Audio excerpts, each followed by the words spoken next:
అందరికీ నమస్కారం అండి.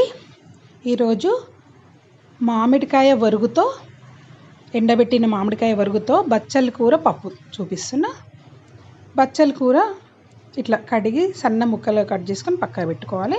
అలాగే ఈ మామిడికాయ తురుము ఉంది కదా, వరుగు, ఈ వరుగు కూడా ఒక 50 గ్రాములంత, మనం ఒక 100-150 గ్రాముల పప్పుకి ఒక 50 గ్రాములంతా ఈ వరుగు తీసుకొని మంచిగా ఒక అరగంట సేపు నీళ్ళల్లో నానబెట్టాలి.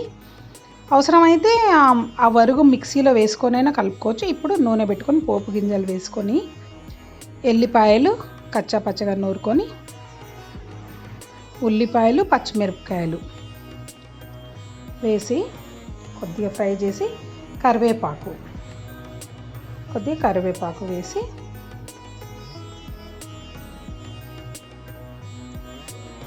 పసుపు ఒక 1/2 టీ స్పూన్ పసుపు వేసి కొద్దిగా కలిపి ఇంగువ ఒక 2 చిటికలంతా, అంటే పావు చెంచా అంత ఇంగువ వేసుకొని కలిపి కొద్దిగా ఉల్లిపాయలు ఫ్రై అయినాక మనము కట్ చేసుకుని ఈ బచ్చల కూర వేయాలి.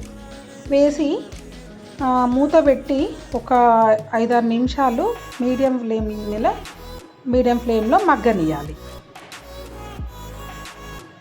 కొద్దిగా మీడియం ఫ్లేమ్ పెట్టేసి మంచిగా మూత పెట్టేసి మగ్గనిస్తే ఇది ఒక 5-6 నిమిషాలలో మగ్గిపోతుంది.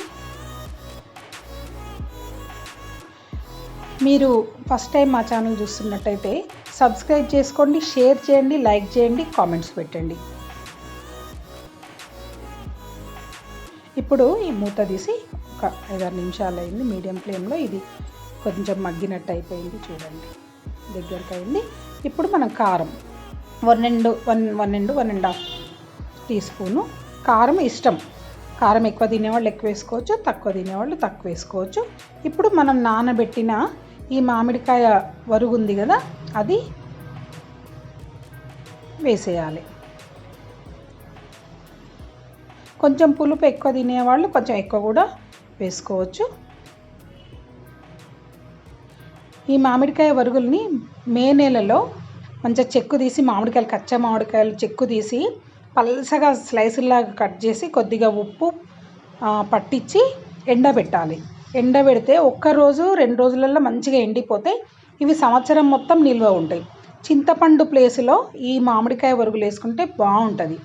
ఇప్పుడు ఈ బచ్చల కూరలో మామిడికాయ వరుగు వేసినాం కదా, తర్వాత ఒక 2-3 నిమిషాలు ఉడికినాక ఆ పప్పు గుత్తితో బాగా మ్యాష్ చేయాలి, మెత్తగా అనుకోవాలి. ఇప్పుడు ఉడకబెట్టిన పప్పు, కందిపప్పు వేసి ఈ బచ్చల కూరలో వేసి మంచిగా కలపాలి. మనకు ఆ పప్పులాగా వచ్చేటట్టు కొంచెం వాటర్ కూడా మిక్స్ చేయాలి. కొంచెం మనము స్టవ్ బంద్ చేసే టైంకి పప్పు కొంచెం లూజ్గానే ఉండాలి, ఎందుకంటే చల్లగా అయిపోయినాక పప్పు గట్టి పడుతుంది. కొద్దిగా వాటర్ కలుపుకొని మళ్ళీ ఒక 5 నిమిషాలు మంచిగా మూత పెట్టి మీడియం ఫ్లేమ్లో ఉడకనిస్తే ఎంతో టేస్టీగా ఉండే బచ్చల కూర మామిడి వరుగు పప్పు ఎంతో బాగుంటుంది. ఉప్పు కూడా చూసుకోండి, మళ్ళీ ఒకసారి ఉప్పు చూసుకొని తక్కువ ఉంటే వేసుకోండి. అంతే, ఒక 3-4 నిమిషాలు మంచిగా ఉడకనివ్వండి, అంతే.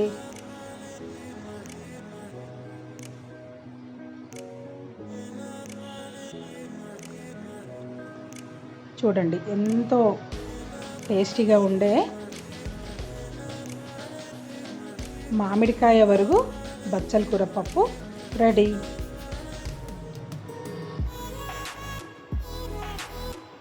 ఎండు మామిడికాయ వరుగు బచ్చల కూర పప్పు రెడీ.